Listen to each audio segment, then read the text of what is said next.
Welcome to the Popish Plot. I'm Nate. And I'm Jessica. Today, it's VEASTER. We've got lots of days that we need content for. I have been wanting for the longest time to do a series on the 7 deadly sins, the seven virtues, and given that we need a lot of content, Easter seemed like an excellent time. So over the course of the next 7 weeks, we're gonna do the 7 deadly sins and the 7 virtues. That's a lot of sevens. 7 is a very biblical number. It's almost like as if I planned it, but I didn't plan it that way. Yeah, I'm pretty sure medieval scholars planned it. That could be. So anyways, what are the deadly sins? Well, when you murder someone, and when you murder someone, and when you murder... I think it's largely murder. Okay, so let's start with what is sin. So according to St. Thomas Aquinas... Who thought a lot about these things. Who thought a lot about these things and argued and thought about a lot about how to explain them to other people, as he tended to get into arguments with people. Largely like lawyers. Yeah, it was like a professional thing. They got together and they argued. Anyways, according to St. Thomas Aquinas, sin is an utterance, deed, or desire which is contrary to eternal law. St. Gregory happened to identify 7 of these sins, which he identified as being capital or chief sins. And he did this because they are things that are wrong in and of themselves, and they tend to lead to other sins. See, I've heard it explained that they are largely like the root of all sins. Like you can pretty much take any sin and divide it into being one of these 7 or possibly multiple. Yes. Well, that's basically what he was saying, is that essentially, if you look at it from like Aquinas language, they were initial causes.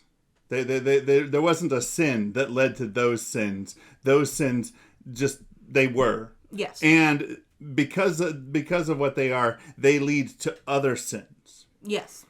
So they're sort of like the initiators.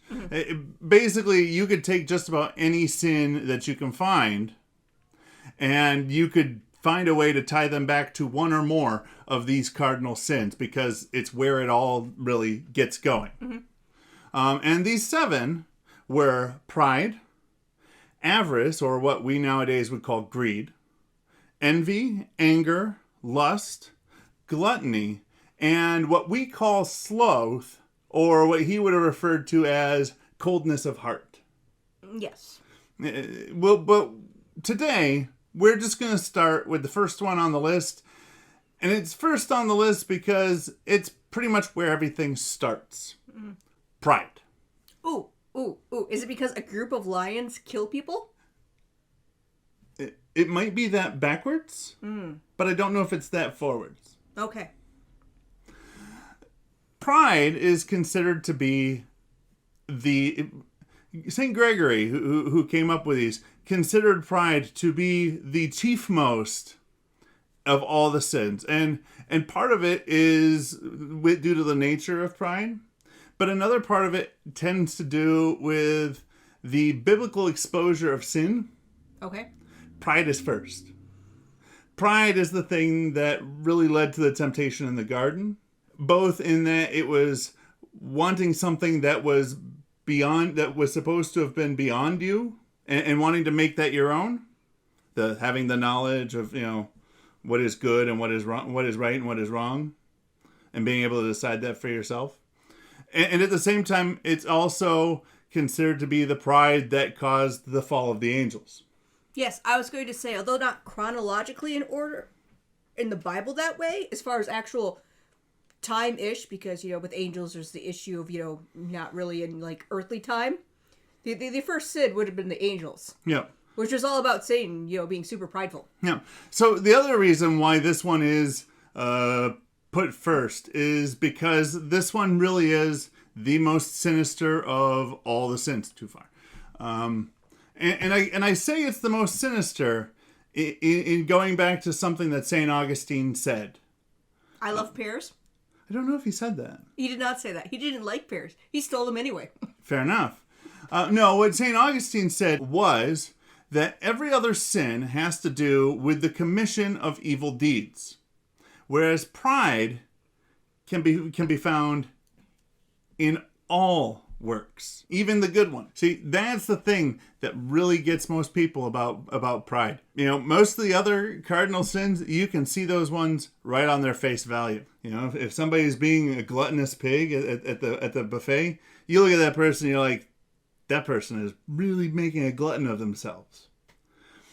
But pride, it's in your heart, and it's got all the keys to all the locked doors. So even when you think, no, I'm doing charity work, there's a door that pride can go and just crack open and be like, here's pride.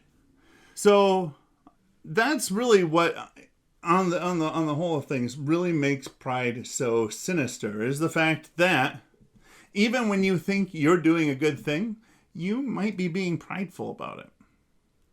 In Latin, pride is called Superbia. That seems like a good thing.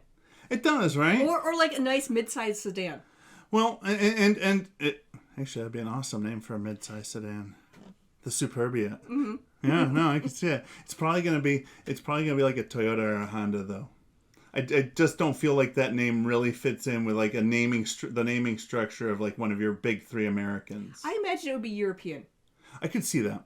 No offense to either the Europeans or car maker or people from other countries that make cars. It's just the naming scheme. It's just the way that they name their cars. But no, so that little super at the beginning of the word, just like you think, just like it sounds, pride is basically leading us to seek that which is above ourselves. So I've been reading a lot about this, and one of the things that they always went and said is that you should not confuse this desire this pride wanting us to seek things that are above ourselves with striving for excellence.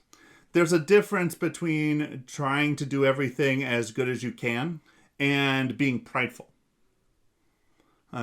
Quite simply, God wants us to excel at the things that we do. But I suppose the way to put it was a quote that I got from St. Thomas Aquinas. Well, he says a lot of things. He says a lot of things. We've already quoted him at least once in this, but I like quoting St. Thomas because he's got a lot of good quotes. In small amounts. And what he said about pride is that right reason requires that every man, and by man he's referring to persons, not specifically persons of the male gender. Well, he was a monk. He largely dealt with other guys. He was mostly referring to other guys, but it's not something that can't be applied universally. Every man's will should tend towards that which is proportionate to him. Pride denotes something opposed to right reason. See, God's got a plan for all of us, and he wants us to excel at the things that we do towards that plan. But pride wants to go and cut us off from God. It wants to separate us from God, and it wants to isolate us from other people by telling us that the things that we do are great because we did them, or that the things that we do are great, or that, even in the cases where somebody looks at it and says, well, I did this great thing because God gave me the strength to. Pride is the thing that says, but God gave me the strength to do it, and I'm the one. But God gave me the strength to do it because I was the one. I was the best one to do it.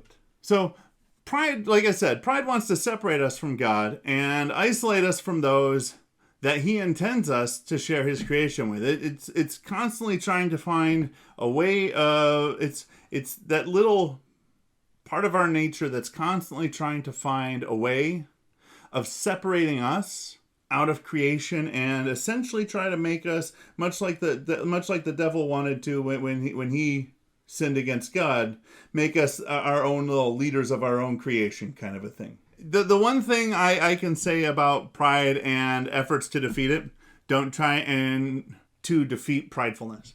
That sounds like something that's either very stupid or very deep. Well, the thing of it is pride is literally there in everything.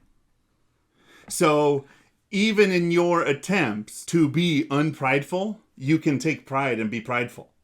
So you're suggesting, like, in the tree metaphor that I had for it being the root sins, when we finally get rid of that tree that's dying in our yard, we're not just going to hack at the roots and watch it fall wherever. We're going to take off the major branches and narrow it down as much. So what you need to go and do is you need to go and focus on the little things that you do. Particularly the little things about the little things that you do. You know, when you're going and doing something for your wife or your husband or any other significant other or a friend, when you're going and you're doing that, why are you doing that?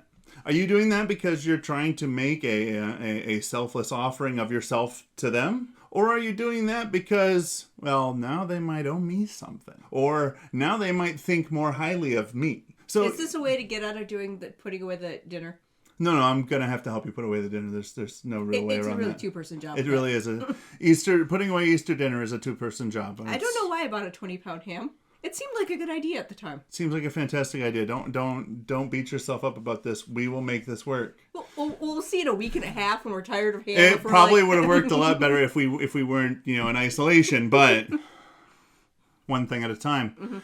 Anyways, so yes, much like that tree, you're not just going to go and start hacking away at the roots and then just let the tree fall wherever it may. In fact, if anything, you're going to want to. Those roots are going to pretty much take your entire life, because just when you think you got the last root, you missed that other one over here. It was deeper and it was sneakier and you didn't see that one. You want to go and start working up towards the top of the tree. So go down below, hit the like button, because once again, as always, you know how I feel about people watching this video all the way through to the end and not liking it.